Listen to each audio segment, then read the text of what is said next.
She never remembered the day she became strong. Strength came quietly, the way night comes without asking. Her name was Amina. In a small, dust-covered house at the edge of the city, Amina held her newborn son in trembling arms. Rain leaked through the cracked roof, and the walls smelled of damp clay, but none of it mattered. Her whole world fit inside that tiny bundle. She named him Ibrahim. When she looked at his face, pale and fragile, she whispered through tears, "Even if the whole world leaves you, my son, your mother never will." Amina's husband had died 3 months before Ibrahim was born. A factory accident. One moment alive, the next gone. The company paid nothing. The neighbors brought condolences but not food. Grief didn't wait for recovery. That night, Amina cried silently so her baby wouldn't wake. She was 23, widowed, penniless, and terrified. But every morning, when Ibrahim opened his eyes, she smiled as if she had everything. Amina worked wherever she could. She cleaned houses where women looked down on her torn clothes. She washed dishes until her fingers cracked and bled. She stitched clothes late into the night by candlelight. When Ibrahim was hungry, she ate less. When he needed shoes, she walked barefoot. When he was sick, she sold her wedding bangles, the last memory of her husband. At night, she kissed Ibrahim's forehead and whispered stories of dreams she never had the chance to chase.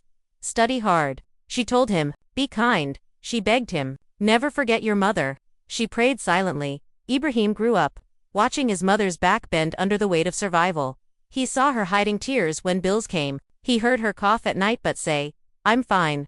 He felt her hands rough, tired, warm, holding his face every morning. She never complained. She never rested. Ibrahim was intelligent. Teachers praised him. Neighbors spoke proudly of him. Amina's son will go far, they said. She believed them. Every achievement of his felt like a reward for her pain.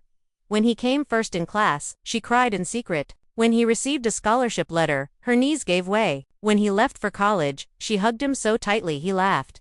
"Ami," he said gently, "I'll make you proud." She replied softly, "You already have." That day, as he walked away with a suitcase in his hand, Amina stood at the door long after he disappeared.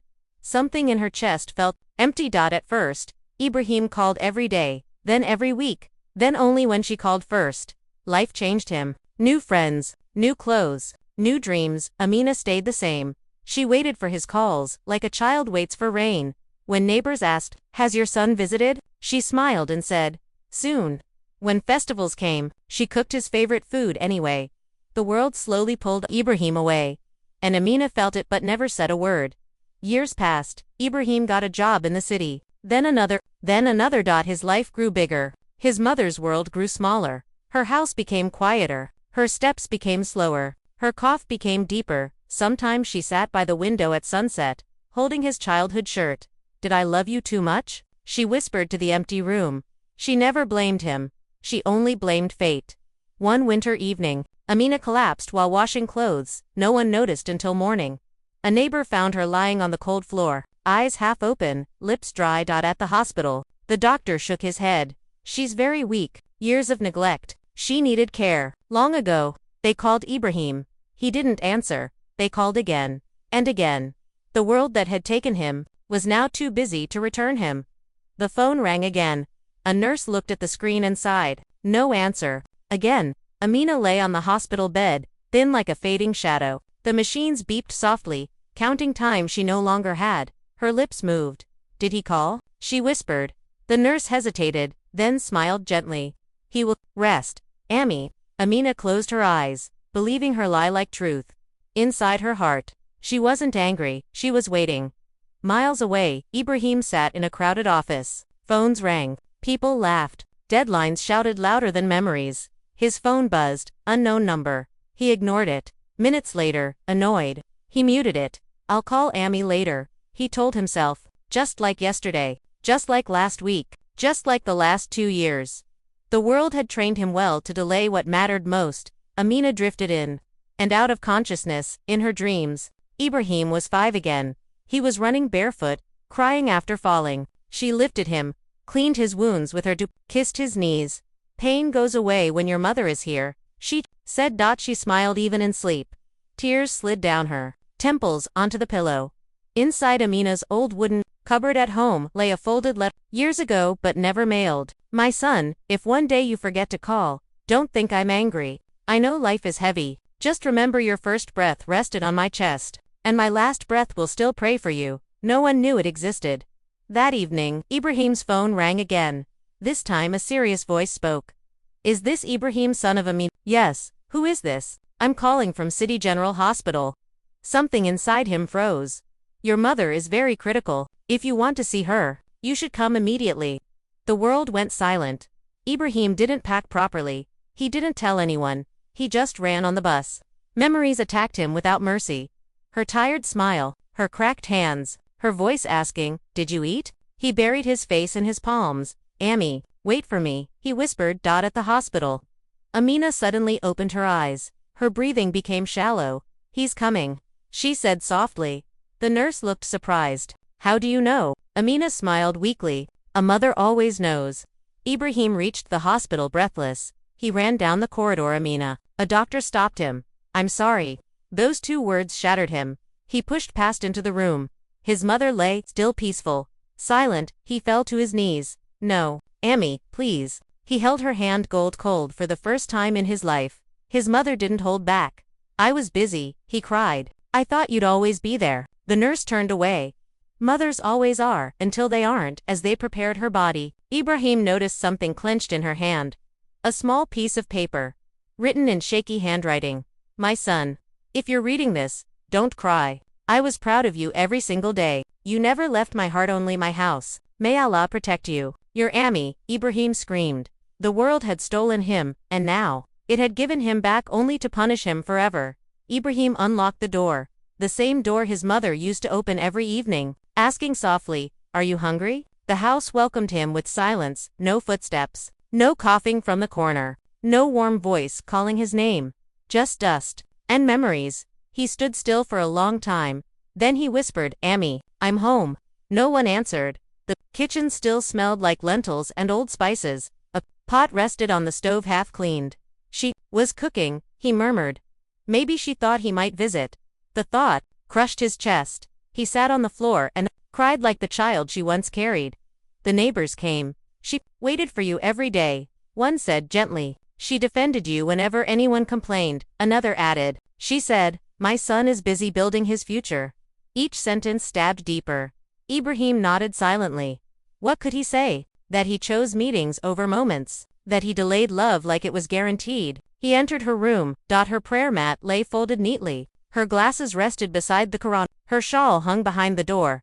Everything waited, only she didn't. Ibrahim picked up the shawl and pressed it to his face. It smelled like soap and sacrifice. Under her pillow, he found a small notebook. He hesitated, then opened it. Each page carried a date. Each date carried his name. "Ibrahim didn't call today. Maybe he's tired. I heard his voice in my dream. I woke up smiling. My son will come one day. I'll make his favorite food."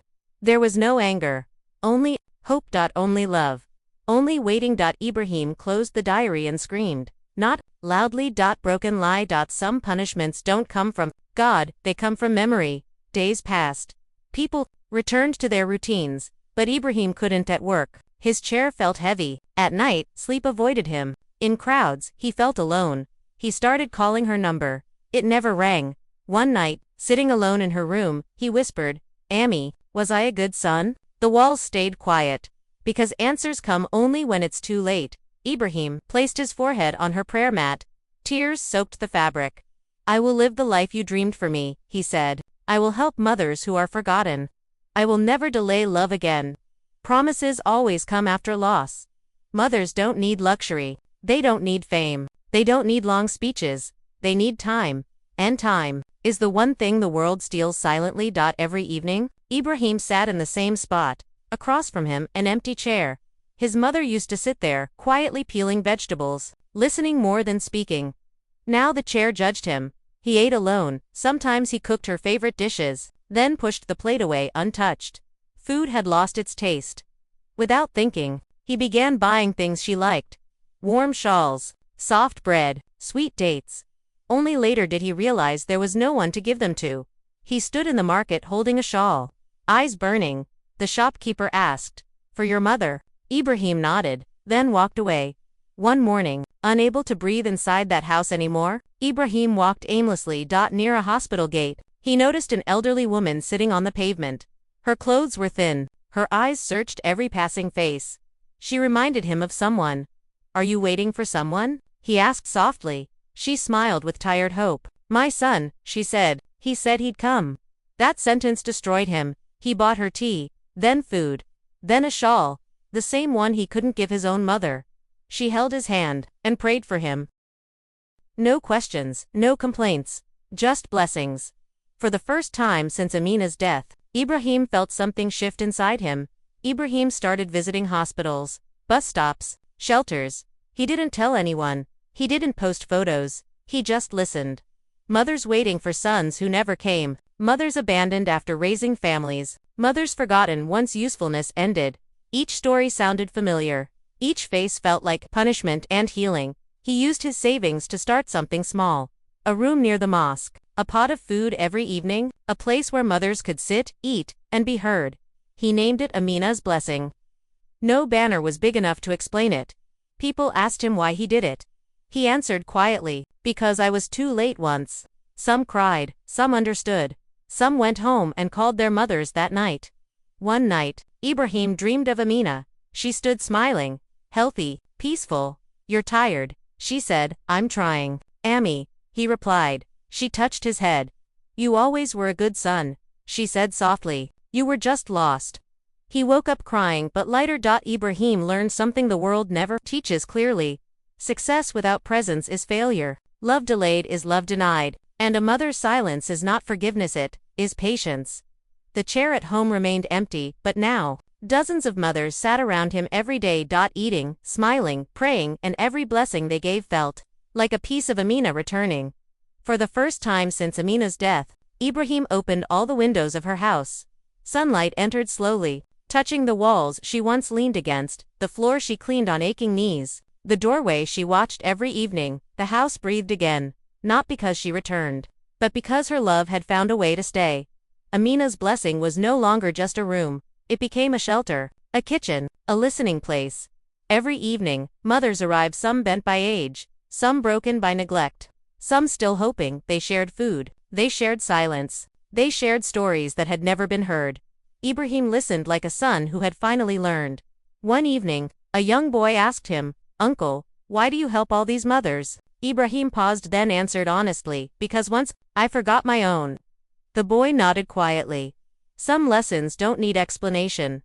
On Amina's death anniversary, Ibrahim stood before the mothers. His hands trembled as he unfolded a paper. "My mother wrote this," he said. He read, "If my son ever becomes tired, give him my strength. If he ever feels alone, give him my prayers. And if he ever forgets me, forgive him, because the world is very loud." Every mother there wiped her tears. Some whispered prayers for Amina. Some whispered prayers for their own sons. Ibrahim rose in life. People praised him. Media noticed him. His name meant something now. But success felt different because the one person he wanted to show it to was not there. He understood now. Success is empty if your mother never sees it. That night, Amina came to him again. She looked at him proudly. "You've learned," she said. "I wish I had learned earlier," he replied. She smiled softly. "No," she said, "you learned exactly when you were meant to, so others wouldn't repeat your mistake." She kissed his forehead. He woke up smiling through tears. Ibrahim never married quickly. He took his time. He visited his mother's grave every week, not with guilt anymore, but with gratitude. "I found my way back, Ami," he whispered. "I just wish the world hadn't taken so long to give me back." Mothers don't ask for much. Not money, not fame, not perfection. They ask for presence, for calls returned, for time given, for love shown while they are still here. Amina raised a son. The world stole him, but her love, her patience, her blessing turned him into a light for mothers who were forgotten. Because a mother's blessing doesn't end with death. It waits, it forgives, it guides. Even when it hurts.